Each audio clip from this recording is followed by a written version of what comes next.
Hello friends, cricket রিসার্চের আরও একটি নতুন এবং এক্সক্লুসিভ ভিডিওতে আপনাদের সকলকে স্বাগত।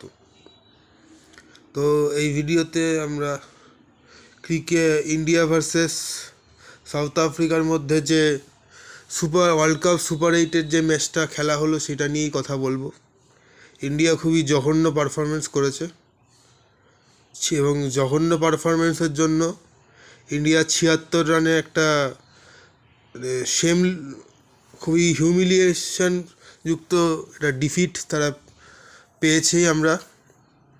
তো এটা কেন হলো এবং কি জায়গায় কি ফল্ট আমাদের ছিল যার জন্য আমাদের এই ডিফিটটা আমাদের পেতে হলো, এবং এটা ইন্ডিয়ার সেমিফাইনাল চান্সেসকে কীভাবে ক্ষতি করলো সেই নিয়ে আমরা কথা বলবো।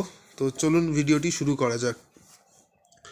তো প্রথমে যদি আসি ম্যাচের সামারিতে, তো সাউথ আফ্রিকা প্রথমে টসে জেতে এবং আহমেদাবাদের পিচে সবাইকে চমকে দিয়ে ব্যাটিং করার সিদ্ধান্ত নেয়। এবং যখন ইনিংস শুরু হয় তখন সাউথ আফ্রিকার কিন্তু ভালো স্টার্ট হয়নি। প্রথম 20 রানের মধ্যেই ওদের 3টে মেন প্লেয়ার, সেখানে কুইন্টন ডিকক, এইডেন মার্করাম এবং রায়ান রিকালটন এরা আউট হয়ে যায়। কিন্তু তারপরে আমরা দেখি যে ডেভিড মিলার এবং ডেভাল ব্রেভিস তারা একটা খুবই 97 রানের একটা দারুণ জুটি তারা গড়ে। এবং বিশেষ করে ডেভিড মিলার আগের বছরের 2024 ওয়ার্ল্ড কাপের ফাইনালের ব্যর্থতাকে ভুলে সে একটা দুর্দান্ত 63 রানের ইনিংস খেলে এবং ডেভাল ব্রেভিসও 29 বলে 45 রানের একটা দারুণ ইনিংস খেলে, যার জন্য সাউথ আফ্রিকা 97 রানে যখন তাদের এই জুটিটা ভাঙে তখন সাউথ আফ্রিকার স্কোর ছিল 117, এবং সেখান থেকে তার পরবর্তীকালে ট্রিস্টান স্টাবস একটা দারুণ ফিনিশ সাউথ আফ্রিকাকে দেয়। 24 বলে 44 রানের একটা দুর্দান্ত ইনিংস সেও খেলে। এবং 20 ওভার শেষে যে সাউথ আফ্রিকা একসময় মনে হচ্ছিল যে 20 ওভার খেলতে পারবে কিনা, তো সেই সাউথ আফ্রিকা 20 ওভার খেলেও এবং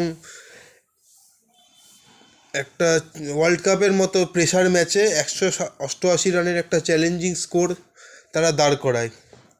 তো এটা ছিল ভারতের বোলিং পারফরমেন্স, যেটা জঘন্য হয়েছে বলতে কোনো দ্বিধা নেই। এবং তার থেকেও জঘন্য হয়েছে ভারতের ব্যাটিং। একটা ব্যাটসম্যান আমি দেখলাম না যে একটু দায়িত্ব নিয়ে খেলবে, মানে শিবম দুবেকে ছাড়া মানে মনে হচ্ছিল যে মানে মানে নুডলস বা চাউমিন কিছু একটা বসিয়ে এসেছে এবং মানে সব 2 মিনিটের বেশি কেউ স্টে করছে না। অভিষেক শর্মা পুরো ওয়ার্ল্ড কাপে জঘন্য ওয়ার্ল্ড কাপ, 3টে তো 0, এবং আজ আগের দিনেও মাত্র 15 রান করলো। ঈশান কিষান যাই হোক মেজরিটি অফ দ্য ওয়ার্ল্ড কাপে ভালো পারফরমেন্স, তো সেই জন্য ঈশান কিষান আগের দিন সেরকম ভালো করতে পারেনি, 0 রানেই আউট হয়ে যায় এবং প্রথম ওভারেই আউট হয়ে যায়। এবং আমি জানি না তিলক ভার্মার কী হয়েছে, সারা ওয়ার্ল্ড কাপে তিলক ভার্মা ভালো খেলতে পারছে না এবং আগের দিনও যথারীতি 2 বলে মাত্র 1 রান করেই আউট হয়ে যায়। সূর্যা কুমার যাদব ইউএসের সঙ্গে একটা 84 রানের দুর্দান্ত ইনিংসের পর থেকে তিনিও মানে একদমই সন্দেহ নেই বলা যায়, খুবই স্লো ব্যাটিং করছে। এবং তো আগের দিনও 22 বলে মাত্র 18 রান করতে পারে। এবং মানে হার্দিক পান্ডিয়া বলুন, তারপরে রিঙ্কু সিং কার্গেওই সেভাবে দাগ কাটতে পারেনি, এবং যার পরিণতি হচ্ছে ইন্ডিয়ার এই 76 রানের হার। তো মেনলি যেটা হয়েছে যে টেকনিক্যালি ইন্ডিয়া এই ম্যাচটা হেরে গেছে। যখন ভারত অক্ষর প্যাটেলের জায়গায় ওয়াশিংটন সুন্দরকে খেলায়, মেনলি এটা করা হয়েছিল যে সাউথ আফ্রিকার ব্যাটিং লাইন আপে প্রচুর লেফট হ্যান্ডার্স রয়েছে, তো তাদের জন্য আনার হয়েছিল। তো আমার প্রশ্ন হচ্ছে এটাই যে তাহলে তো শুরু ওয়াশি সুন্দরকে দিয়েই ওপেনিং স্পেলে বোলিং করানো যেত, তাহলে সেখানে কেন আর্শদীপ বা বুমরার ওপরে ভরসাটা রাখা হলো, তাই না? এবং ওয়াশি সুন্দর সেরকম ব্যাটিংয়েও খুব একটা যে ইম্প্যাক্ট রেখেছে সেরকমও নয়, মাত্র 11 রান করেছে। তো এটা একটা পুরোপুরি ব্যাড চয়েস বলতে হয়। আর তারপরে তার থেকেও খারাপ হয়েছে বোলিং। বরুণ চক্রবর্তী আগের দিন খুবই একটা অফ ডে বরুণের জন্য, 4 ওভারে 47 রান দিয়েছে। হার্দিক পান্ডিয়া আগের দিন উইকেট পায়নি। তো অনেক জিনিস যেগুলো নেগেটিভ রয়েছে।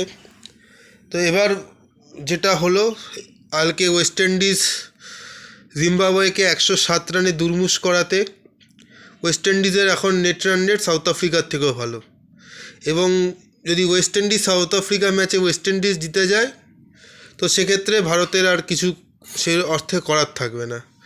তো এবার শুধু প্রার্থনাই করা যেতে পারে যেন সাউথ আফ্রিকা ওয়েস্ট ইন্ডিজকে হারায় এবং সাউথ আফ্রিকা তাদের বাকি ম্যাচগুলো জেতে, এবং ভারতকেও সেক্ষেত্রে শেষ 2টো ম্যাচ জিততেই হবে।